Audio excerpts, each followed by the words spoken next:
무엇을 하든지 기본이 중요합니다. 공부를 해도 기본기가 있어야 되고 운동을 해도 기본기가 있어야 됩니다. 처음에 기본이 잘못되어 있으면은 나중에 고치는 것이 새로 배우는 것보다 더 어려울 때가 있어요. 신앙생활 할 때도 기본기가 중요합니다. 대개 성도들은 오늘 하나님의 말씀을 듣고 문제 해결을 받고 은혜를 받고 응답받기를 원하지요. 늘 발등에 떨어진 불만 끄기에 급급할 때가 많습니다. 그렇게 신앙생활 하다 보면은 평생 그렇게 살 가능성이 많습니다. 당장에 우리가 필요한 것 같지 않지만 우리가 알아야 될 것이 있고 신앙의 기초라고 할 것들이 있습니다. 그런 것들을 우리가 잘 배워 놓으면은 당장에는 은혜가 안 될 수 있고 당장에는 필요하지 않은 것처럼 보일 수 있지만 평생 우리가 안전하게 신앙생활을 해 나갈 수가 있는 것이지요. 우리의 신앙을 흔들려고 하는 것들이 굉장히 많기 때문에 우리가 평생 흔들리지 않고 신앙생활을 하려고 하면은 신앙의 기본기가 튼튼해야만 됩니다. 그래서 제가 하나님은 누구신가 말씀을 전했고 예수님은 누구신가 성령님은 누구신가에 대해서 말씀을 전했어요. 그리고 교회가 무엇인가 말씀을 전하고 있습니다. 교회가 무엇인지 우리가 알아야 되거든요. 그 다음에 사람이 누구인가를 알아야 되고 돈이 누구인가를 알아봐야 될 것 같아요. 그래서 그렇게 기본적인 것들을 전하려고 합니다. 어려울 수 있어요. 우리 가족들한테 물어보니까 어려워요. 그렇게 얘기하는데 어려울 수 있어요. 그런데 어려운 것들을 배워놓으면은 나머지들은 쉽게 느껴져요. 어려운 것을 해내고 나면 나머지는 쉬워져요. 그리고 기본기가 튼튼하면요, 뭐가 생기냐 그러면 응용력이 생겨요. 기본기가 튼튼하면 신앙 안에서도 우리가 어느 정도 융통성을 발휘하는데 곁길로 나가지 않고 정로로 가면서도 융통성을 발휘할 수 있게 되는 거예요. 근데 기본기가 없으면 어떤 공부를 하든 운동을 하든 기본기가 갖춰져 있지 않으면은 융통성이 안 생겨요. 응용이 안 된다는 뜻이에요. 응용이 안 된다라는 것이에요. 그래서 우리가 별것 아닌 것 같고 필요하지 않은 것 같지만 배워놓는 게 굉장히 중요할 거다. 그래서 교회가 무엇인가 평생토록 죽을 때까지 졸업이 없는 이 교회에 대해서 우리가 좀 알고 바르게 신앙생활을 했으면 좋겠습니다. 하나님께서 모세에게 성막을 만들라고 하셨습니다. 하늘에 있는 성막을 보여주면서 내가 보여준 대로 성막을 만들라라고 하셨어요. 그러니까는 성막은 하늘에 있는 성전의 모형도다. 이렇게 우리가 이해해야 되는 거예요. 없는 것을 만들려고 한 게 아니고 하늘에 있는 것을 이 땅의 사람들이 볼 수 있도록 만들어 놓은 거다라는 것을 우리가 알아야 돼요. 왜 하나님은 성막을 만들라고 하셨습니까? 출애굽기 25장 8절 22절에서 그 이유를 말씀을 하고 있어요. 내가 그들 중에 거할 성소를 그들이 나를 위하여 짓되라고 말하고 있어요. 하나님이 이스라엘 백성들 가운데 거하기 위해서 하나님이 거하실 집을 지어라 라는 얘기예요. 구약 성경에서는 하나님이 이스라엘 백성들 가운데 거하기 위해서 성막이 필요했던 겁니다. 신약 시대에는 하나님이 우리와 함께 거하시기 위해서 우리의 마음이 필요한 겁니다. 그래서 하나님의 성령이 신약 시대에는 우리의 마음 가운데 와 계시는 거죠. 그래서 우리가 성령의 전이다 라고 성경은 말씀을 하고 있는 거죠. 아무튼 하나님이 이스라엘 백성들 가운데 거하기 위해서 성소를 지으라 라고 했어요. 하나님이 이스라엘 백성들 가운데 거하셔서 뭐 하시려고, 함께 거하면 뭐 하시려고 성막을 지으라고 하셨을까요? 거기서 내가 너와 만나고, 하나님께서 성막에서 모세를 만나고 속죄소 위, 곧 증거계 위에 있는 두 그룹 사이에서 내가 이스라엘 자손을 위하여 네게 명령할 모든 일을 내게 이르리라. 하나님께서 속죄소에서 모세를 만나고 하나님께서 이스라엘 백성들에게 주실 말씀을 모세에게 주겠다라는 거야. 그래서 모세가 이스라엘 백성들을 하나님의 뜻 가운데로 인도하게 하고 하나님의 뜻을 깨우치게 하겠다. 라고 말씀합니다. 그 일을 하기 위해서 성막을 만들라라고 말씀을 하고 있는 거지요. 그러니까 성막은 하나님께서 모세를 만나고 이스라엘 백성들을 만나기 위한 것이 성막이었어요. 하나님과 이스라엘 백성들이 만나는 만남의 장소다라고 할 수 있습니다. 왜 그러면은 이 만남의 장소가 필요했을까? 왜 성막이 필요했을까라는 것이, 그것은 우리를 위한 안전장치다라는 것이, 죄를 지은 사람이 하나님을 만나면 죽습니다. 그래서 죽음을 면하고 하나님을 만날 수 있도록 안전한 장치를 만들어 주신 건데, 그것이 성막이었던 겁니다. 성막을 만들라고 하신 것은 하나님만을 위한 것이 아니고 이스라엘 백성들을 위한 하나님의 사랑이었고 하나님의 배려였다라는 것을 우리가 알아야 돼요. 교회를 주신 것은 하나님만을 위한 게 아니고 목사님만을 위한 게 아니고 우리를 위한 하나님의 사랑이고 배려다라는 것을 우리가 알아야 돼요. 가장 안전하게 하나님을 만날 수 있는 곳으로 교회를 준 거다라는 것을 우리가 알아야 돼요. 왜 우리는 하나님을 직접 볼 수가 없습니까? 아담 이후에 모든 사람들은 죄를 지었습니다. 거룩하고 공의로우신 하나님 앞에 죄인이 서게 되면 그 영광과 그 심판의 두려움 때문에 죽을 수밖에 없습니다. 그래서 성경은 나를 보고 살 자가 없다라고 말씀하고 있는 것입니다. 이스라엘 백성들은 시내산 위에 강림하신 하나님을 보았습니다. 불과 연긴 가운데, 전둥과 내성 가운데 임하시는 하나님을 보았습니다. 그들이 너무 두려워서 부들부들 떨면서 모세에게 말합니다. 다시는 하나님이 우리에게 직접 말씀하게 하지 마시고 모세 당신을 통해서 말씀하게 하옵소서, 우리가 죽을까 하나이다. 뇌성과 막 천둥 가운데 임하시는 하나님을 보고 불 가운데 임하시는 하나님을 보고 이스라엘 백성들은 자기들이 죽을까 하나이다. 죽음의 두려움을 느꼈습니다. 그래서 다시는 이렇게 하나님을 뵙지 않게 하고 모세 당신을 통해서 말씀하면 당신이 전해준 말을 하나님의 말씀처럼 들을 거니까 그렇게 하게 해주세요 라고 했던 거지요.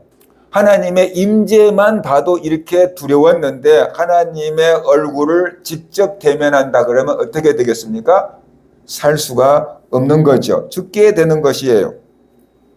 그런데 하나님은 우리를 너무 사랑하셨고 우리를 보고 싶었고 우리를 만나고 싶었고 우리에게 은혜를 베푸시고 싶었던 것입니다. 그래서 어떻게 하면 죄인인 사람이 하나님을 만나도 죽지 않고 살 수 있을까? 어떻게 하면은 우리가 죽지 않고 하나님을 만나고 하나님이신 은혜와 복을 받아 누리며 살 수 있게 할까? 라고 하다가 하나님께서 그 길을 열어주신 것입니다. 그것이 바로 성막이지요. 성막에서 드려지는 제사, 그것을 통해서 우리가 죽지 않고 하나님을 만날 수 있게끔 해 주신 것입니다. 성막에서 제사를 드릴 때 나 대신 양이 죽고 송아지가 죽는 겁니다. 누군가가 나 대신 죽는 겁니다. 그래서 그 피로 내 죄가 씻어지고 내가 하나님 옆에 나가도 죄를 용서받았기 때문에 죽지 않고 살아서 하나님을 만나고 나올 수가 있게 된 거죠. 그죠? 그래서 누군가가 성전에 나갈 때는 누군가가 죽는데 양이 죽고 염소가 죽고 송아지가 죽고 대신 죽는 겁니다. 하다못해 비둘기라도 죽는 겁니다. 그래서 그 죽음을 누군가가 대신 죽어준 거잖아요. 그리고 그 사람이 살아서 하나님을 만나고 나오는 거예요. 이것은 신약시대로 넘어오면은 우리가 하나님 앞에서 죽임을 당해야 되는데 예수님이 우리의 죄를 지고 우리 대신 죽임을 당하신 거예요. 그래서 우리가 하나님 앞에 나가도 죽임을 당하지 않고 살 수 있고 하나님을 만날 수 있게 길을 열어주신 거다. 그것을 대속적인 우리의 죄를 속해주는 죽음, 예수님의 대속적인 희생, 그 죽음을 통해서 우리가 하나님 앞에 나갈 수 있게 된 거죠. 예배할 수 있게 된 거죠. 하나님 앞에 나와서 우리 예배를 드려도 죽지 않게 된 것은 예수님의 대속적인 죽음이 있었기 때문이다 하는 것을 우리가 알아야 됩니다. 그래서 그 은혜를 우리가 감사하고 예수 그리스도의 보혈을 믿는 그 믿음을 가지고 하나님 앞에 나가야 된다는 것이에요. 그러면 하나님이 열어주신 그 사랑의 통로가 가만히 성막으로 지금까지 온 게 아니에요. 계속 변천되어 왔다 그랬잖아요. 하나님은 죄인인 우리가 심판을 받지 않고 온전하게 하나님을 만날 수 있는 성막을 주셨는데 그 성막이 시대에 따라서 변천되어 왔어요. 성막에서 성전으로 바뀌었고 그 다음에 성전에서 회당으로 바뀌었고 회당에서 교회로 바뀌어지게 된 것, 그것이 역사다. 유대교에서부터 기독교로 넘어오는 역사의 변천 과정이다라는 것이에요. 그런데 그게 왜 바뀌었는가? 바뀔 때마다 뭔가가 계기가 있었다. 그냥 괜히 사람들이 바꾼 게 아니에요. 바꿀 때마다 뭔가 그럴 수밖에 없는 환경과 계기가 있었다는 것이에요. 성막을 지으라고 할 때는 하나님께서 모세에게 성막을 만들라고 하셨잖아요. 그런데 그때는 이스라엘 백성들이 광야를 지나야만 했던 거예요. 40년 동안 광야를 떠돌아 다녀야만 했던 그 기간이라는 거예요. 그래서 하나님께서 성막을 이동식 텐트로 지라고 하신 거예요. 이스라엘 백성들이 계속 한 곳에 정착하지 않고 떠돌아 다녀야 되기 때문에 하나님도 이스라엘 백성들과 함께 하겠다는 거죠. 너희들이 광야 어디를 가든지 내가 너희들과 함께 할 거야. 그래서 이동하기에 편리한 텐트식으로 성막을 만들라고 한 것입니다. 그래서 그 텐트가 움직일 때마다 이스라엘 백성들은 이동을 하고 불기둥, 구름기둥이 멈춰서면 거기에 집을 짓고 살고, 그래서 이스라엘 백성들이 어디에 가든지 하나님께서 그들과 함께 동행하심을 보여주려고 이 이동식 텐트 성막을 만들라고 하신 거다라는 것이, 그곳에서 하나님께서 이스라엘 백성들을 보호하고 만나 주시고 은혜를 베풀어 주시고 생명을 지켜주었던 거거든요. 이런 의미에서 성막이 교회의 시작이고 원형이라고 할 수가 있습니다. 그 다음에 성전 시대가 됐는데 다윗이 이스라엘의 왕이 되고 주변 국가를 다 정복하고 가나안 땅에서 이스라엘 백성들은 이제 정착하게 된 거예요. 더 이상 광야를 헤매지 아니하고 정착해서 집을 짓고 농사를 짓고 안정된 생활을 하게 된 거예요. 그러면 더 이상 이스라엘 백성들이 떠돌아다니지 않으니까 하나님의 성막도 이동할 필요가 없는 거잖아요. 이동할 필요가 없게 된 거예요. 그런데도 그 옛 전통이 남아있어서 여전히 회막, 성막에서 이스라엘 백성들이 하나님을 예배하고 있었어요. 다윗이 목동에서 하나님의 은혜로 이스라엘의 왕이 된 다음에 화려한 왕궁을 짓고 보니까 자기 왕궁에 비해서 성막이 너무 초라해 보였던 거예요. 자기는 빌딩 가운데 거하는데 하나님의 집이 아직도 텐트인 거예요. 그래서 다윗이 내가 하나님의 은혜로 이스라엘의 왕이 되었고 이렇게 화려한 왕궁 가운데 거하는데 하나님의 집이 아직 텐트 가운데 있네? 이건 있을 수 없는 일이지. 내가 하나님을 위해서 성전을 지어드려야 되겠다라고 마음 먹었어요. 하나님께서 그 다윗의 마음을 보시고 내가 네 마음을 참 기쁘게 받았다. 그런데 너는 전쟁을 많이 했고 수많은 사람을 죽였고 피를 흘렸으니까 거룩한 성전은 지을 자격이 안 돼. 대신 내가 네 마음만 받을게. 그리고 네 뒤를 이어서 이스라엘의 왕이 될 사람이 있을 텐데 네 후손이 성전을 짓게 내가 해줄게. 그러면서 하나님이 하신 말씀이 네가 나를 위해서 성전을 지으려고 했기 때문에 내가 그 마음을 기쁘게 받고 내가 너의 집을 지어주겠다. 그러면서 너의 후손이 대대로 이스라엘의 왕이 되게 해주겠다라는 약속을 하신 거예요. 그래서 다윗의 후손들이 유다가 망할 때까지 계속해서 이스라엘의 왕이 되었고 유다가 망했지만 다윗의 후손 가운데서 영원한 왕 예수 그리스도가 태어난 것입니다. 그래서 하나님께서 다윗에게 하신 약속이 성취되어서 예수 그리스도가 다윗의 후손으로 태어나서 왕이 되었고 만주의 주가 되신 줄 믿으시기 바랍니다. 그래서 성전 시대가 되었어요. 이스라엘 백성들은 더 이상 이동하지 아니하고 예루살렘에 있는 성전에 가서 하나님을 예배하고 살았어요. 그런데 그 이스라엘 백성들의 신앙이 오래가지 아니하고 나중에 다른 세상과 이렇게 접하다가 보니까 우상을 숭배하게 되고 선지자를 보내서 회개하라고 해도 회개하지 않게 됐어요. 그래서 하나님이 성전에서 떠나가셨고 바벨론 군사들을 불러들여서 바벨론이 이스라엘을 정복하고 성전을 다 회파하게 된 겁니다. 그래서 성전이 다 회파됐고 이스라엘 민족들 가운데 똑똑한 사람들은 다 바벨론의 포로로 끌려가고 나이 들고 병 들고 약한 사람들만 이스라엘에 남겨놨어요. 그러니까 이스라엘의 엘리트 그룹들이 바벨론에 다 포로로 끌려가 버리고 그 나라의 인재가 없게 된 거예요. 바벨론의 포로로 끌려간 이스라엘 백성들은 거기서 노예 생활을 합니다. 포로 생활을 합니다. 그럼에도 불구하고 민족의 정체성을 잃지 않아야 되겠다라는 그런 마음을 가졌는데 예루살렘 성전에 가봤자 파괴됐고 제사는 드릴 수가 없게 됐고 그래서 회당이라는 것을 어쩔 수 없이 만들게 된 겁니다. 회당이라는 것을 만드는데 제사장도 없지요, 법궤도 없지요, 양을 잡을 수도 없지요, 뭐 이렇게 된 거예요.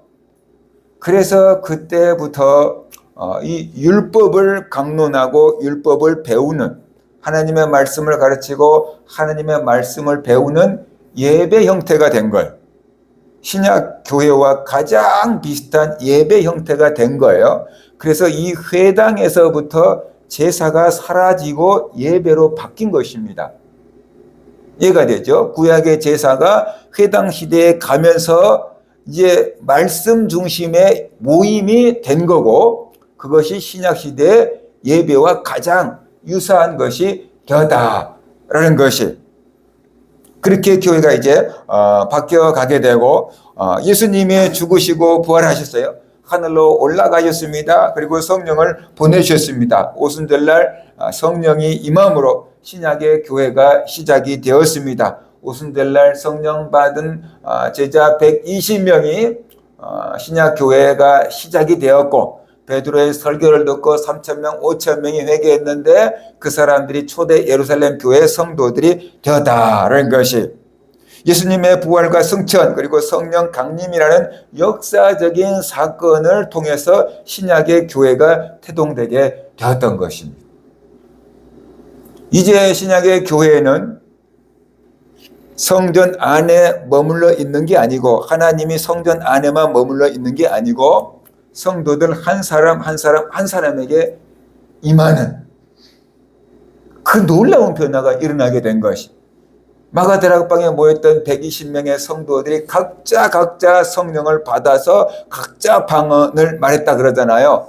그렇죠? 각 사람 머리 위에 성령의 불길이 다 임했던 것입니다. 그래서 성전에 모이고 성막에 임했던 그 성령이 이제는 예수를 믿는 사람들 한 사람 한 사람 가운데 다 임한 것입니다. 그래서 예수를 믿고 있는 저와 여러분의 마음 가운데도 하나님의 성령이 임하시고 와 계신 것을 믿으시기 바랍니다. 그래서 지금 교회가 된 거예요. 자, 그러면 이제 성막과 성전 시대에는 이스라엘 백성들이 하나님을 어떻게 만났을까라는 것이 하나님이 이스라엘 백성들을 만나 주려고 하나님이 우리를 만나 주려고 성막을 만들라고 하신 거잖아요. 그러면 하나님이 어떻게 만나 줬을까?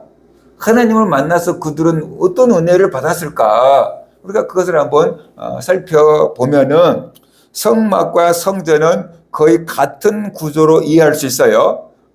구조가 똑같아요. 근데 그것을 이제 이동식이었냐, 이제 딱 이렇게 건물이었냐라는 것으로 볼 수 있고 그 핵심은 제사에 있었던 겁니다. 그러니까 구약 시대에 하나님께 나아가는 가장 기본적인 방법은 제사였던 것입니다. 제사. 거룩하신 하나님 앞에 죄인이 나갈 수 없기 때문에 하나님 앞에 나가려고 한다 그러면 누군가가 죽어야 되는 그 대속의 과정이 필요했던 겁니다. 그래서 내가 이게 살다가 죄를 지었는데 그게 죄인 줄도 몰랐어요. 근데 어느 날 갑자기 내가 죄를 지었구나 라는 것이 깨달아지면 하나님 앞에 나가서 속죄 제사, 죄를 용서받는 제사를 드리는 거예요. 비둘기를 잡거나 양을 잡거나 송아지를 잡는데 비둘기 같은 것은 그냥 가슴만 이렇게 가르면 되는데 이 양이나 송아지는 몸집이 크잖아요. 이것들을 하나님께 불러 태워 드려야 되는데 이게 생으로 태우려고 그러면 시간이 오래 걸린단 말입니다. 그러니까 먼저 가가지고 죄를 지은 사람이 양이나 송아지를 제일 좋은 것을 끌고 성전에 가가지고 목을 자르고 배를 가르고 내장을 꺼내고 팔다리를 자르고 씻어서 제단 위에 올려놓고 불을 태우는 것입니다. 그 제사를 통해서 내 죄 때문에 이 양이 죽는구나. 죄는 죽음을 불러오는구나. 다시는 죄를 지면 안 되겠구나. 앞으로 똑바로 살아야지 라는 그런 결심을 하고 나오는 것입니다. 그럴 때 하나님께서 그 제사를 기쁘게 받으시고 양이나 염소가 다 태워져서 올라가면 하나님이 내 죄를 사해 주셨구나. 내 죄가 용서받았구나. 그러면서 나오는 것입니다. 그래서 죄 용서의 기쁨과 양심의 자유를 누릴 수 있게 하고 새로운 출발을 할 수 있도록 하나님께서 은혜를 베풀어 주신 겁니다. 국가적으로도 이 유대력으로 7월 11일 날 대제사장이 송아지를 잡고 가서 번제를 드립니다. 속죄일 날 가서 번제를 드립니다. 그러면 하나님이 약속하셨습니다. 전체 이스라엘 백성들이 1년 동안 지은 죄를 다 용서해 주겠다. 굉장한 거예요. 이스라엘 백성들이 1년 동안 지은 죄가 얼마나 많겠어요. 그런데 대제사장이 속죄일 날 들어가서 송아지를 잡아서 하나님 앞에 번제로 드리면은 이스라엘 백성들이 지은 죄를 1년 동안 지은 죄를 다 용서해 주겠다라는 것이. 그러면 그 속죄일이 지나면 이스라엘 백성들은 죄에서 자유다. 난 모든 죄를 용서받았다. 이제 또 새롭게 한 해를 시작해 봐야지. 그런 마음과 결심을 가지고 출발할 수 있도록 하나님께서 이스라엘 백성들 전체에게 자유를 주신 겁니다. 죄로부터 자유. 내 개인적으로도 제가 생각날 때는 번제를 드리고 속죄제를 드리고 용서를 받았겠지만 그 생각 못한 것도 있을 수 있잖아요. 생각나지 않은 것도 있을 수 있잖아요. 그런데 이 대속죄일 날 드리는 것을 통해서 1년 동안 지은 죄가 다 용서받았어. 그리고 홀가분한 마음으로 새 출발을 할 수 있도록 하나님께서 은혜를 베푸신 겁니다. 그래서 이 제사를 통해서 얻을 수 있는 가장 큰 유익은 뭐냐 그러면 죄를 용서받는 것이죠. 죄를 용서받는다는 것은 뭐냐 그러면 하나님과 관계가 회복된다는 것입니다. 그리고 하나님과 관계가 회복이 되면 그때부터 하나님으로부터 은혜를 받게 되는데 하나님의 돌보심, 하나님의 보호하심, 하나님의 복을 받는 길이 열리게 되는 겁니다. 죄가 가로막혀버리면 하나님께 받을 수 있는 모든 은혜의 통로가 닫혀버리게 됩니다. 예를 들어서 우리 집에 수도꼭지에 물이 그까지 와 있지만 내가 수도꼭지 물을 딱 잠가 놓으면 물이 안 떨어져야 돼요. 안 나온 게 정상이잖아요. 그게 안 되는 거예요. 하나님과 관계가 딱 막혀버리면 은혜의 통로가 막혀버리는 거예요. 그런데 죄를 용서받음으로 말미암아서 하나님과 은혜의 통로가 활짝 열려요. 그래서 기도가 응답받고 문제가 해결되고 적으로부터 보호받고 농사가 잘 되고 가족들도 잘 되고 그런 은혜를 받게 되기 때문에 이스라엘 백성들은 죄 용서받는 것이 가장 큰 은혜였던 것입니다. 그걸로부터 모든 은혜와 복이 시작되기 때문에 그래서 제사를 통해서 성막에서 드려지는 성전에 드려지는 제사를 통해서 이스라엘 백성들은 하늘의 은혜를 받아 누리며 사는 통로가 열리게 된 거다라는 것입니다. 하나님이 우리를 만나고 싶어 하신 것은 우리를 정죄하고 우리를 심판하기 위해서 그런 게 아니고 우리를 용서해 주고 관계를 회복하고 우리에게 은혜를 주고 우리에게 복을 주려고 하나님이 우리를 만나고 싶어 하는 것입니다.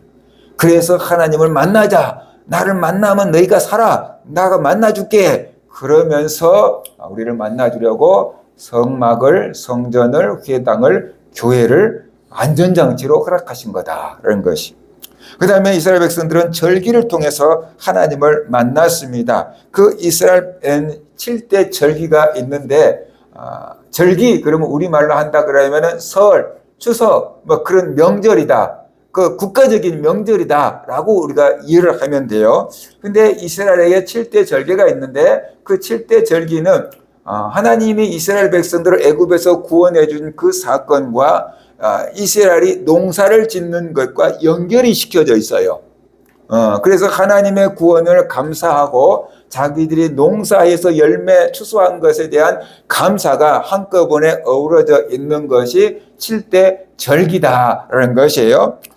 봄에 4개의 절기가 있고 가을에 4개의 절기가 있습니다. 가장 먼저 시작하는 것이 유월절부터 시작합니다. 유월절이 뭐냐 그러면은 이스라엘 백성들이 애굽에서 종살이 할 때 모세가 가서 내 백성을 놔줘라. 그런데 바로 왕이 거절하잖아요. 그래서 10가지 재앙을 내리는데 마지막 10번째 재앙이 장자의 죽음이었다는 것이. 애굽에 있는 모든 첫 것은 하루 저녁에 다 죽임을 당해요. 그런데 하나님께서 모세에게 이스라엘 백성들은 양을 잡아먹고 그 피를 문설주와 문 임방에 바르라. 그러면 죽음의 천사가 지나갈 거다. 그 집의 장자는 죽지 않을 거다. 그랬잖아요. 그래서 이스라엘 백성들이 모세의 말을 듣고 양을 잡아먹고 양의 피를 문지방과 임방에 다 발랐어요. 그랬더니 애굽에 있는 모든 사람, 바로 왕의 큰아들부터 시작해서 여자 종의 큰아들까지 다 죽임을 당했는데 이스라엘 백성들 첫 아들들은 한 명도 죽임을 당하지 않은 거예요. 그래서 죽음의 천사가 넘어갔다. 그래서 유월절, 패스오버 이렇게 합니다. 그래서 생명을 지키게 된 그것을 기념하는 것이 유월절. 모든 절기의 시작이 애굽에서부터 출애굽한 애굽한 그것이 이스라엘 절기의 첫 시작이다. 구원받은 것에서부터 시작이 된다. 구원받은 것에서부터 역사가 시작되는 것입니다. 이스라엘 백성들이 애굽에 나오기 전부터도 살아 있었어요, 육체적으로는. 근데 그것은 이제 옛날이고 영의 역사가 시작되는 것은 애굽에서 나올 때부터 첫 역사가, 영의 역사가 시작되는 것입니다. 우리가 예수 믿기 전에도 세상에서 육체적으로 살아 있었어요. 그런데 예수를 믿은 다음부터 우리가 영적인 새 인생이 시작되는 것입니다. 예수를 믿고 애굽에서 나올 때 첫 영의 역사가 시작된 것처럼 예수를 믿고 죄 용서받고 구원받고 성령 받을 때부터 영적인 새 역사가, 새 인생이 우리에게 시작된 거다라는 것입니다. 그 다음에 무교절이에요. 이 무교절은 이스라엘 백성들이 애굽에서 나올 때 바로가 모든 장자들이 다 죽임을 당하니까 너무 급했어요. 위급했어요. 빨리 나가라, 빨리 나가라. 너희들 때문에 우리 애굽이 다 망하겠다. 빨리 나가. 막 이렇게 한 거예요. 그래서 이스라엘 백성들이 다음날 먹으려고 하면 밀가루에다가 이스트를 넣어가지고 부풀려야 되는데 부풀리지도 않는 막 이게 떡을 막 싸질머지고 쫓겨나다시피 애굽에서 나온 거거든요. 그것을 기념해서 누룩을 넣지 않는 떡을 7일 동안 먹는 거예요. 그러면서 우리가 애굽에서 이렇게 급하게 나왔지, 그것을 기념하는 것이 무교절이에요. 누룩을 넣지 않는 떡이니까 어떻게 돼요? 딱딱하고 맛이 없는 거예요. 근데 그것을 먹으면서 출애굽의 그 고난을 기억하는 그것이 무교절이에요. 그 다음에 77절 오순절이라고도 하는데 이제 초실절 보리 수확의 첫 열매를 드리면서 감사한 거예요. 가나안 땅에 정착해서 농사를 지었고 보리 농사를 지었으니까 그게 얼마나 감사하겠어요. 우리나라 예전 사람들도 이게 논이 하나도 없던 사람들, 간단하게 남의 집 머슴살이 하던 사람들, 자녀들이 커서 도시에 나가서 돈 벌어갖고 어머니 아버지 논사들이면은 자기 땅이 생긴 거잖아요. 그걸로 농사를 지었고 추수를 하게 되면은 이제 나도 내 땅이 있다, 내 논이 있다, 나도 농사를 했고 추수를 했다. 얼마나 기쁘겠어요. 광야를 헤매던 사람들이 가나안 땅에 정착해서 농사를 짓고 보리를 추수를 했어요. 얼마나 기쁘겠어요. 그것이 하나님의 은혜예요. 그래서 첫 열매를 드리면서 감사하는 것이 초실절이다라는 거죠. 우리가 맺고 있는 모든 열매는 하나님의 은혜다라는 것을 믿고 우리가 하나님께 감사하는 것입니다. 그 다음에 77절 밀 수확을 감사하면서 하나님께 지내는 날인데 이스라엘 백성들은 그때 모세가 시내산에서 율법을 받은 날이다라고까지 같이 생각을 하고 있습니다. 밀 수확을 해서 첫 번째 열매를 하나님께 드리는 것입니다. 그 다음에 이제 가을에 있는 세 개의 절기가 있는데 나팔절입니다. 신년의 시작을 알리는 그리고 영적인 각성을 촉구하는 날입니다. 나팔절. 예수님이 강림하실 때 천사가 나팔을 불고 하늘에 나팔 소리가 들린다 그랬잖아요. 그 나팔절. 예수님의 그 강림을 알리는 그 나팔절 속에 그 비밀이 감춰져 있는 것입니다. 새해가 시작되는 것입니다.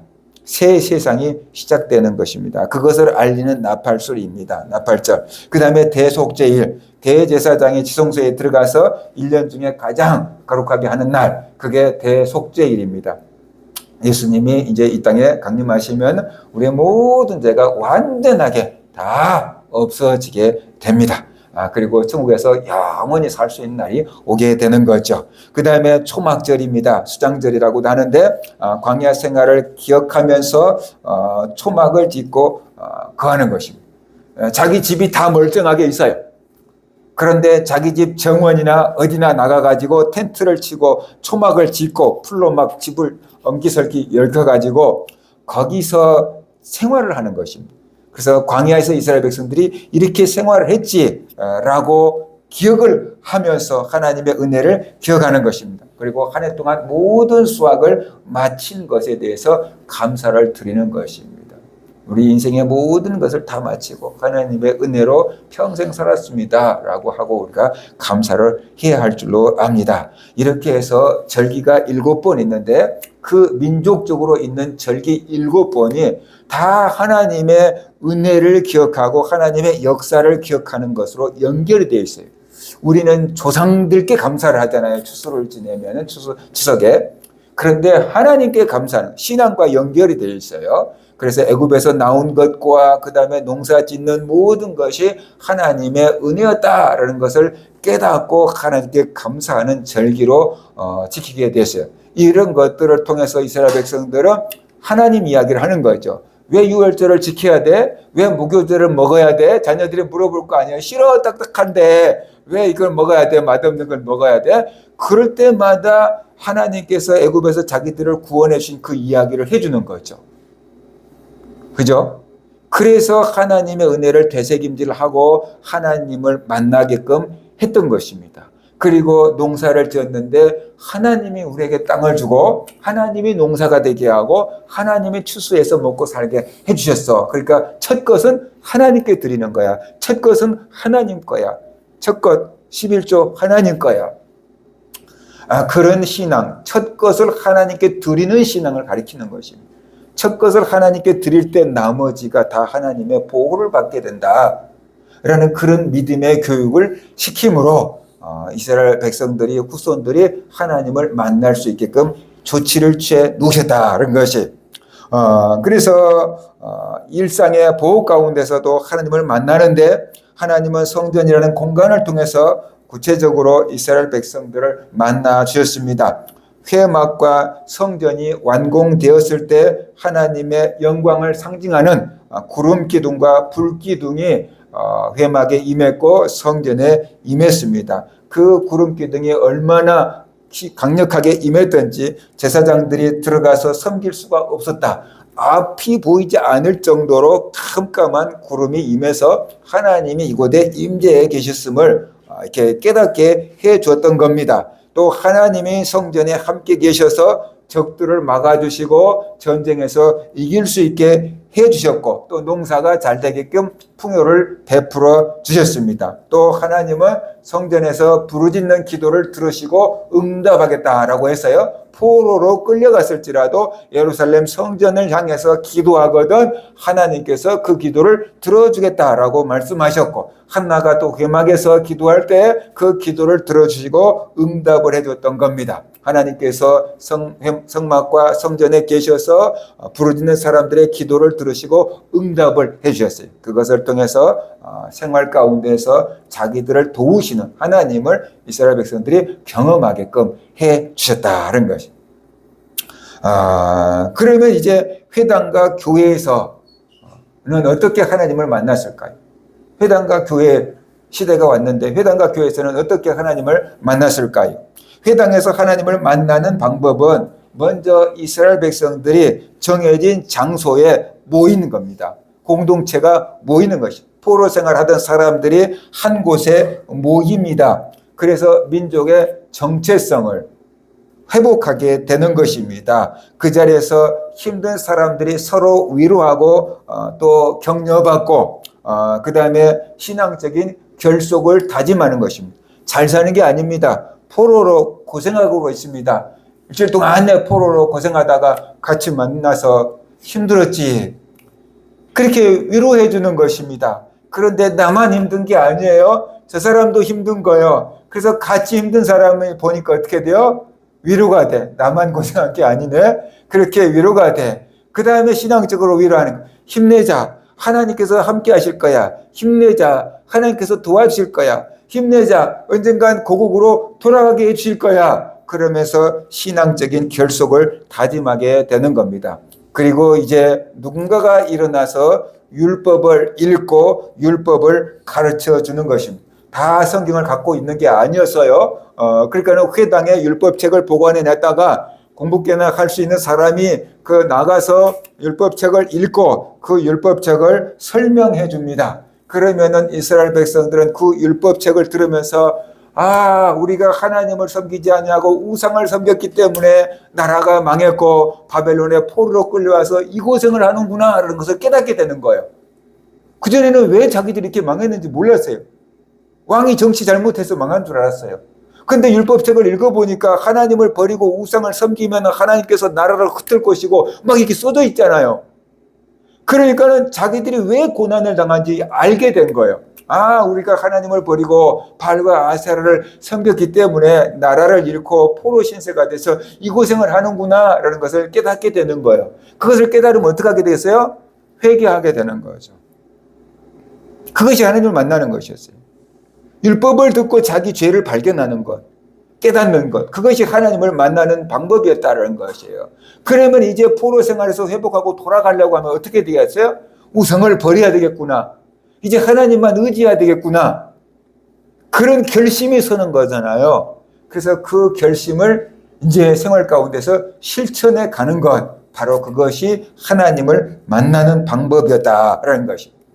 회당에서는 제사가 없었다 그랬잖아요. 그죠? 그러니까 제사가 없으니까 율법의 말씀을 들으면서 죄를 깨닫고 회개하는 것입니다. 그래서 죄를 용서받고 자기들이 왜 이 고생을 하는지 아는 것이에요.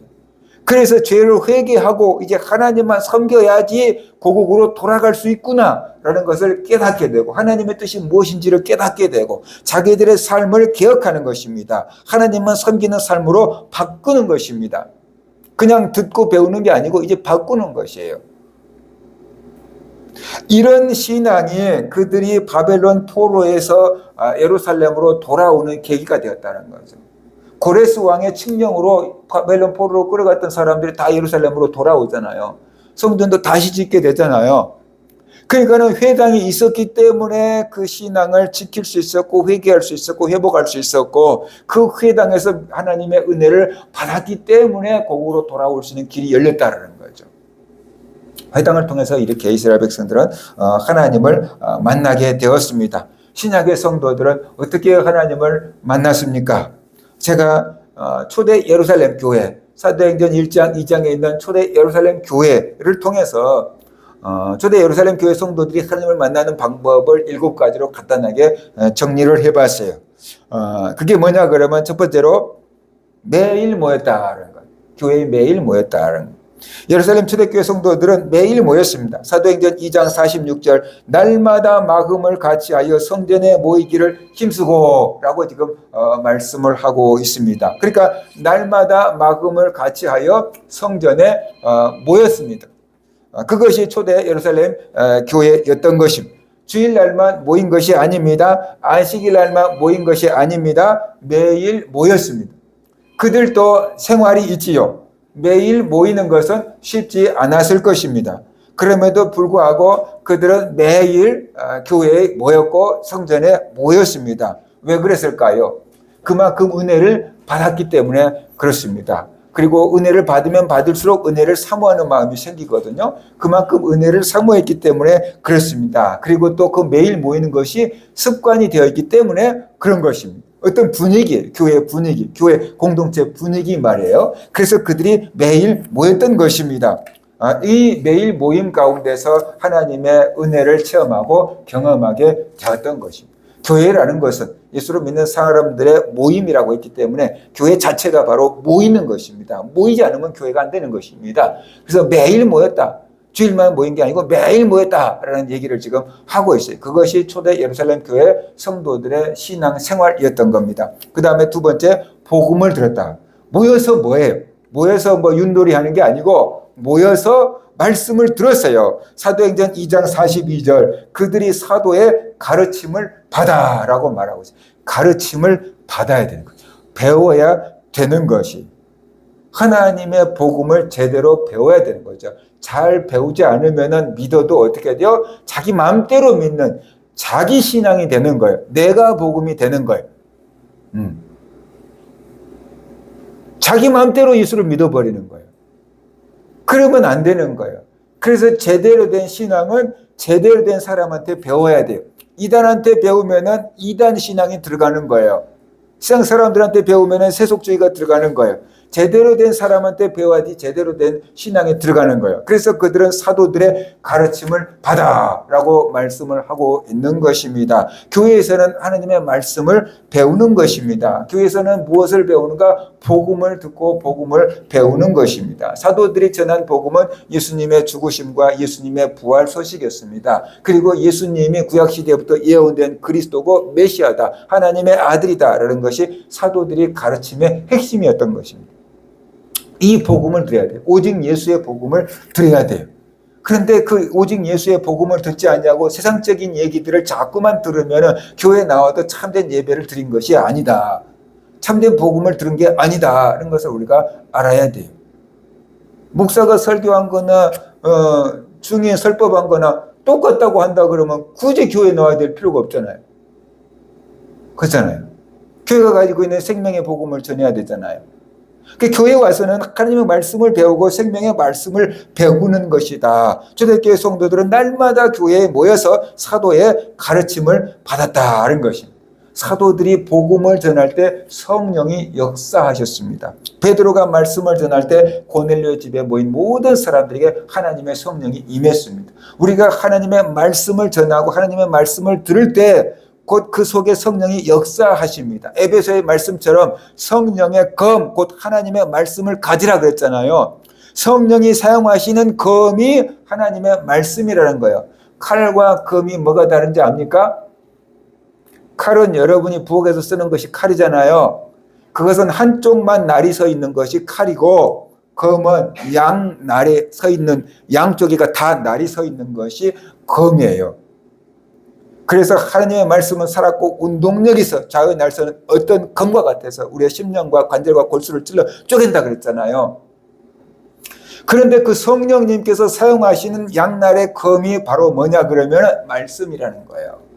그래서 하나님의 말씀을 잘 전할 때 그 속에 성령님께서 역사하시는 거예요. 하나님의 말씀이 잘 증거될 때, 또 잘 받을 때 그 속에서 구원의 역사가 있고 회개의 역사가 있고 응답의 역사가 있게 되는 줄 믿으시기 바랍니다. 그러니까 바로 복음을 전할 때 성령의 역사가 나타나는 거예요. 사도들의 말씀을 배웠어요. 그 교회에서는 말씀을 듣고 배우는 것이 바로 교회다라는 것을 알고 우리가 하나님의 말씀을 듣고 배워야 됩니다. 다 아는 건데 라고 할 수 있어요. 그런데 아는 것도 복습을 해줘야 될 필요가 있어요. 그렇지 않으면 잊어버려. 영어 단어 복습 안 하면 잊어버려. 성경 구절 외웠는데 복습 안 하면 잊어버려. 그죠? 복습을 하면 오래 간직하고 있지만 그렇지 않으면 잊어버려. 그러니까 아는 것도 우리가 또 듣고 해서 우리가 확실하게 우리 걸로 만들 필요가 있다는 것입니다. 그 다음에 세 번째로 성령의 능력이 나타났습니다. 회막과 성전에는 하나님의 영광이 임했습니다. 그 하나님의 영광을 상징하는 구름이 가득 임했던 것입니다. 그런데 초대 교회는 기사와 표적이 나타났다라고 성경은 말씀합니다. 사도행전 2장 43절 사람마다 두려워하는데 사도들로 말미암아 기사와 표적이 많이 나타나니 라고 이렇게 말씀을 하고 있어요. 성전이나 회당에서 볼 수 없는 일이 교회에서 벌어졌는데 그게 뭐냐 그러면 기사와 표적이 나타났다라는 것이에요. 예수님께서 이 회당에 들어가셔서 가르쳤는데 그 가르침을 듣고 사람들이 권위 있는 새 교훈이로다라고 하면서 놀랐습니다. 그런데 그것들이 뭐냐 그러면 예수님께서 귀신에게 꾸짖어서 잠잠하라, 거기서 나오라고 하니까 귀신이 떠나가잖아요. 그것을 보고 회당에 있는 사람들이 회당에서는 이런 일이 없는데, 본 적이 없는데, 그러니까 권위 있는 새 교훈이로다 라고 하면서 놀랬거든요. 그런데 초대 교회 때 사도들로 말미암아서 기사와 표적이 나타났다는 거예요.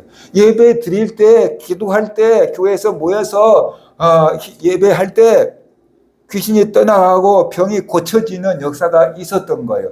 기사와 표적이 일어났던 거예요. 그것을 보고 사람들이 두려워했다 그랬어요. 두려워했다는 게 뭐냐 그러면은 경외감을 가진 거예요. 이곳에 하나님이 와 계시구나 라는 그 경외감을 가졌다면 두려워했다고 말이죠. 그러니까 두려워도 부정적인 의미에서 두려움이 있고, 사람들이 막 귀신의 집에 들어가면 막 무서워하잖아요. 뭐 놀이공원 같은 데 가면 귀신의 집에 들어가면 막 무서워하잖아요. 그 두려움은 어떤 거예요? 기분 안 좋은 두려움인 거예요. 그런데 이게 하나님의 임재가 있는 곳에 두려우면 이곳에 하나님, 거룩하신 하나님이 임재해 계시구나 하는 그 경외감을 불러일으키는 그 두려움이었을 것입니다. 그래서 바로 초대교회 때 하나님의 그 교회의 기사와 표적이 나타난 것을 보고 사람들이 두려워했는데, 그 두려워서 교회에서 도망친 게 아니고 계속 몰려들게 되는 거죠. 하나님의 기사와 표적을 경험하기 위해서 사람들이 막 더 몰려들게 된 거지요. 하나님이 이 모임 가운데 임재해 계신다라는 것을 기사와 표적으로 나타내 준 거다라는 것을 우리가 알아야 됩니다. 오늘도 우리가 모여서 예배할 때 하나님의 성령이 여러분의 마음 가운데서 역사하시기를 바랍니다. 그래서 여러분을 억누르고 있던 모든 근심과 걱정과 염려와 우울과 질병들이 다 떠나가게 되는 역사가 있기를 주의 이름으로 축원합니다. 우리 힘으로 어떻게 할 수 없는 것을 하나님이 하시는 겁니다. 어떤 분은 그런 간증을 하더라고요. 자기가 우울증으로 평생 고생을 했는데 24시간 극동방송을 틀어놓고 우울증이 치료됐대요. 병원에 가야 되는데 가지라니까 의사가 전화해서 요즘 우울증 때문에 병원을 오지 않는데 어떻게 살고 계십니까? 그랬더니 다 고쳐졌어요. 그랬대요. 어떻게 고쳐졌습니까? 아, 의사가 자기가 못 고쳤는데 어떻게 고쳐졌습니까? 극동방송 듣고 다 고쳐졌습니다. 의사한테 그렇게 얘기했대요. 그러니까 병원에 계속 오던 사람이 안 오니까 의사도 걱정이 돼서 전화를 해봤을 거 아니에요. 그런데 이 사람이 극동방송 듣고 다 고쳐져 버렸다. 그래서 병원 안 가고 지금까지 잘 지내고 있다는 거예요. 한꺼번에 그렇게 딱 고쳐져 버릴 수도 있지만 계속 듣다가 하면 시우비에 옷 젖듯이 하나님의 은혜가 우리에게 임해서 우리에게는 우울증도 떠나가고 근심도 떠나가고 걱정도 떠나가고 염려도 떠나가고 질병도 떠나가게 될 줄로 믿습니다. 그러니까 우리가 하나님의 말씀을 들어야 되는 것이, 그 속에 성령이 역사하시기 때문에, 하나님 말씀 자체가 능력이 있기 때문에 우리가 하나님 말씀을 듣는 것입니다. 바로 교회, 초대교회 기사와 표적이 나타났다라는 것입니다. 그 다음에 네 번째, 성찬에 참여했습니다. 초대교회 성도들은 성찬을 통해서 하나님과 하나됨을 경험을 했습니다. 초대교회 성도들은 성찬을 통해서 예수 그리스도의 임재를 경험하고 예수님과 내가 하나가 되었다라는 것을 느끼게 되었던 것입니다. 사도행전 2장 42절, 그들이 사도의 가르침을 받아 서로 교제하고 떡을 떼며 오로지 기도하기를 힘쓰니라 그랬어요. 여기서 떡을 떼다라는 것은 성찬식을 의미합니다. 교회에 모여서 사도들의 가르침을 받고 떡을 뗐어요. 그러니까 성찬식을 했다라는 거죠. 성찬식은 예수님의 몸을 상징하는 떡을 먹고 예수님의 보혈을 상징하는 포도주를 마십니다. 그래서 예수님의 살을 먹고 예수님의 피를 마시는 자마다 살리라 그랬잖아요. 그러니까 예수님이 내 안에 들어오셨다. 생명의 주님이 내 안에 들어오셨다. 이제 나도 영원한 생명을 가졌다라는 것을 몸으로 느끼게 되는, 음식을 먹을 때 뭔가 느낌이 있는 것처럼 예수님이 내 안에 있고 예수님의 영원한 생명이 내 안에 있다는 것을 느끼게 된 겁니다. 이제 예수님과 내가 하나가 되었다는 것을 느끼게 되는 것이죠. 그것이 초대교회 성도들이 하나님의 임재를 경험하는 것이었어요. 성찬을 통해서 하나님의 임재를 경험하고, 하나님은 그것을 통해서 초대교회 성도들을 만나 주었다라는 것이에요. 그런데 천주교에서는 미사를 드리는데 개신교에서는 예배를 드리잖아요. 천주교에서 미사를 드린다는 뜻은 제사를 다 끊지 못하고 아직도 구약의 제사 전통을 갖고 있는데, 그런데 그렇다고 송아지나 양을 잡는 게 아니고 예수 그리스도가 영원한 대속죄 제물이 되어주셨잖아요. 그러니까 그들은 매주 모여서 예배할 때마다 우리가 말하는 성찬식을 하는 것입니다. 성체를 받는다고, 예수님의 몸을 받는다고 하는데 성체를 받는다고 성찬식을 하는 거예요. 그러니까 설교는 알 수 없는 얘기들을 막 그냥 하고, 설교 중심이 아니에요. 그 성례 중심이에요. 미사 중심이라는 거예요. 그래서 그거 받아 먹으느라고 계속 거기를 가는 거예요. 근데 개신교는 말씀 중심의 예배가 된 거예요. 그래서 개신교에서도 우리 헌법으로는 1년에 2번 이상은 성찬식은 거행할 것이며 라고 했는데, 자주 하면 좋은데 큰 교회에서는 한 달에 한 번씩 정도는 해요. 하고 그래요. 그런데 개신교에서는 아무튼 말씀 중심이 되어 있다라는 것을 우리가 알아야 돼요. 성찬식은 하나님, 보이지 않는 하나님을 눈에 보이게끔 해놓은 것입니다. 그래서 그 성찬식을 통해서 하나님이 내 안에 들어오셨구나 라는 것을 경험하게 되는 것이고, 초대교회 때부터 교회에서 주는 권징, 벌칙, 교회에서 덕이 안 되는 일을 할 때 주는 벌칙 가운데 하나가 뭐냐면 성찬 금지가 있어요. 다른 사람들이 다 성찬에 참여하는데 이 사람은 성찬 참석 못했게끔 하는, 그것이 벌이었던 거예요. 우리 같았으면 그거 가지고 먹으면 먹고 안 먹으면 말, 다음에 먹으면 되지 이렇게 할 수 있는데, 초대교회 성도들은 그게 엄청난 부담감이었던 거죠. 그만큼 소중한 줄 알았기 때문이다 라는 것이에요. 그래서 성찬식을 통해서 예수님이 내 안에 들어오신 것을 느낀 겁니다. 예수님이 내 안에 계신다, 내가 그렇게 됐다, 그러면서 하나님의 임재를 몸으로 느낄 수 있게끔 해준 거다라는 것입니다. 그 다음에 성령을 받았습니다. 베드로의 설교를 듣고 3,000명, 5,000명이 회개했습니다. 그리고 이들이 성령을 받았습니다. 성령을 받았다는 것은 하나님이 이들의 죄를 용서해 주셨다는 것입니다. 베드로가 3장, 베드로전서 사도행전 2장 38절에 베드로가 이르되 너희가 회개하여 각각 예수 그리스도 이름으로 세례를 받고 죄 사함을 받으라, 그리하면 성령을 선물로 받으리니 그랬잖아요. 그죠? 그러니까 이들이 회개하고 예수 그리스도를 믿고 세례를 받고 죄 사함을 받고, 그러니까 성령의 선물을 받은 것이다. 성령을 받았다는 것은 하나님이 이들을 용서해 주었다는 뜻이고, 하나님이 이들을 하나님의 자녀로 받아줬다라는 뜻입니다. 베드로가 말씀을 전할 때 성령이 임했고요. 그 다음에 사울이 안수할 때 성령이 임했습니다. 우리가 기도할 때 성령이 임하고 말씀을 들을 때 성령이 임합니다. 그런데 사도들이 안수할 때 성령이 임했습니다. 바울이 에베소에 가서 성령을 받지도 못한 사람들에게 안수했더니 성령이 임했다라고 성경은 말씀을 하고 있습니다. 그래서 목회자들이 이렇게 안수할 때 성령이 임하는 것입니다. 성령이 임한다는 것은 다시 말하면 악한 것이 나간다는 뜻입니다. 악한 것이 나가고 성령이 임하는 것입니다. 그러니까 안수기도 받는 때 그것이 큰 복이에요. 안수기도 받는 것이 큰 은혜예요. 성령이 우리 안에 들어오는데 성령을 받는 것만 생각하지 말고 악한 것이 나가는 것도 생각해야 돼요. 어둠이 나가고 빛이 들어오는 것입니다. 빛이 들어오면 어둠이 나가는 것입니다. 그래서 성령 받은 사도들이 안수하니까 다른 사람들도 성령을 받았다라고 말씀을 하고 있는 거죠. 그래서 성령이 우리 마음 가운데 들어오셨다는 것은 임마누엘, 하나님이 우리와 함께 계시다라는 뜻이에요. 하나님이 우리와 함께 계시다. 그 증거가 성령이 우리 마음 가운데 거하시는 거다. 그게 얼마나 큰 복이냐. 그렇죠? 유명한 사람이 나와 함께 한다. 그러면 얼마나 어깨가 힘이 들어가겠습니까? 근데 하나님이 우리와 함께 계신다라는 거죠. 임마누엘, 성령님 우리와 함께 계신다.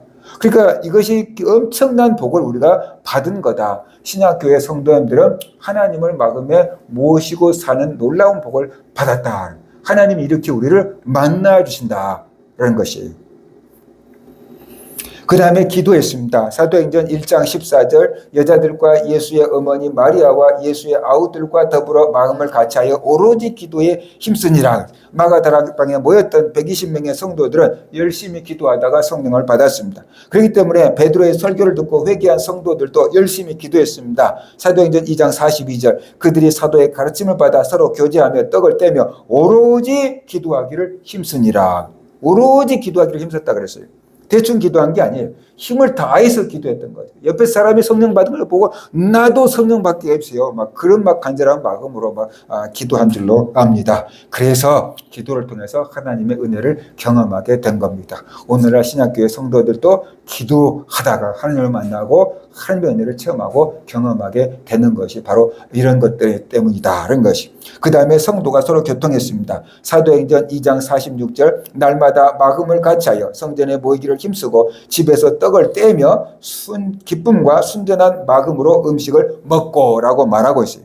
여기서 떡을 뗐다는 것은 애찬식을 말합니다. 성도들의 집에 모여서 이게 성도들끼리 식탁 교제를 나눈 것입니다. 그런데 이들이 사이가 좋았어요. 기쁨과 순전한 마음으로 음식을 먹고라고 이렇게 말하고 있어요. 그러니까 순전한 마음으로 성도들과 영적인 교통을 나눴던 것입니다. 오늘날 성도들은 만나면 상처 줬어요, 상처 받았어요 그러는데 초대교회 성도들은 만나서 상처 주고 상처 받는 거 아니고 위로하고 격려하고 기뻐했던 것이죠. 하늘의 소망을 같이 나눴던 것입니다. 그리고 밥을 같이 먹었다는 것은 식구가 되었다는 뜻이에요. 식구라는 소리가 어떻게 돼요? 같이 밥을 먹은 거잖아요. 그러니까 영적인 가족이 된 것입니다. 그래서 네 것, 내 것을 안 따졌던 것입니다. 예를 들어서 우리 가족들 중에서도 언니 옷을 동생이 입을 수도 있고 동생 옷을 언니가 빌려 입을 수도 있고 뭐 몸이 사이즈만 맞다면은 그럴 수 있잖아요. 엄마도 입을 수 있고 뭐 그러잖아요. 그것처럼 초대교회 성도들이 영적인 딱 가족 공동체가 돼버리니까 네 것도 내 것이고 내 것도 네 것이고 그러면서 네 것, 내 것 구분하지 않고 서로 사용했다는 거죠. 그만큼 사랑이 넘쳤다는 것이 사랑의 공동체가 됐다는 것이 그 성도들과의 사랑의 공동체를 통해서 천국의 맛을 본 것입니다. 이 세상에서 천국의 맛을 본 것입니다. 교회를 통해서 하나님의 임재를 그렇게 느낀 것입니다. 이것이 예루살렘 교회 성도들이 교회에서 하나님을 만나는 7가지 방법이었던 것이죠. 하나님이 우리와 함께 하고 싶어서 우리가 죽지 않고 안전하게 하나님을 만날 수 있는 통로로 제공해 주신 것이 성막이고 교회고 회당이고 성막이고 성전이고 회당이고 교회입니다. 이것은 하나님이 우리를 위해서 만들어 주신 안전장치입니다. 우리는 이 통로를 통해서 하나님을 만나야 됩니다. 그래서 하나님 주신 은혜와 생명의 복을 받아 누려야 되는 것입니다. 교회가 왜 필요한지 우리가 알아야 돼요. 가끔 교회를 소홀히 하는 사람들도 있어요. 그리고 교회가 필요 없는 것처럼 말하는 사람도 있어요. 교회를 가야 되냐? 내 마음속에 하나님을 모시고 살면 되지 않냐? 라는 사람도 있어요. 이런 사람들은 교회가 얼마나 소중한지 몰라서 그런 말을 하는 것이고 교회의 기능과 역할을 몰라서 그런 말을 하는 것이고 교회를 향한 하나님의 선한 뜻을 모르기 때문에 그런 말을 하는 거다라는 것이. 성막과 성전과 회당과 교회는 하나님을 만날 수 있는 안전장치입니다. 이 교회를 통해서 하나님을 만날 때 우리가 교회와 성도와 목회자의 보호 가운데서 신앙생활을 해나갈 수 있습니다. 안전하게. 그런데 교회를 떠나서 나 혼자 은혜 받고 기도하고 성경 읽어버리면은 잘못된 길로 가고 이단으로 가도 바로잡아 줄 사람이 아무도 없게 되는 것입니다. 주관적인 신앙이 되어버리는 거지 객관적으로 인정받는 신앙이 되지 않습니다. 그만큼 영적으로 위험하다라는 뜻이지요. 그러니까 우리가 하나님이 우리에게 위해서 특별하게 만들어주신 그 안전장치를 잘 활용하는 것이 지혜로운 것이다 라는 것이 교회를 부지런히 찾아서 하나님을 만나고 하나님으로부터 오는 모든 은혜와 복을 받아 누리며 살아가는 그런 성도님들이 되시기를 주의 이름으로 축원합니다. 같이 기도합시다.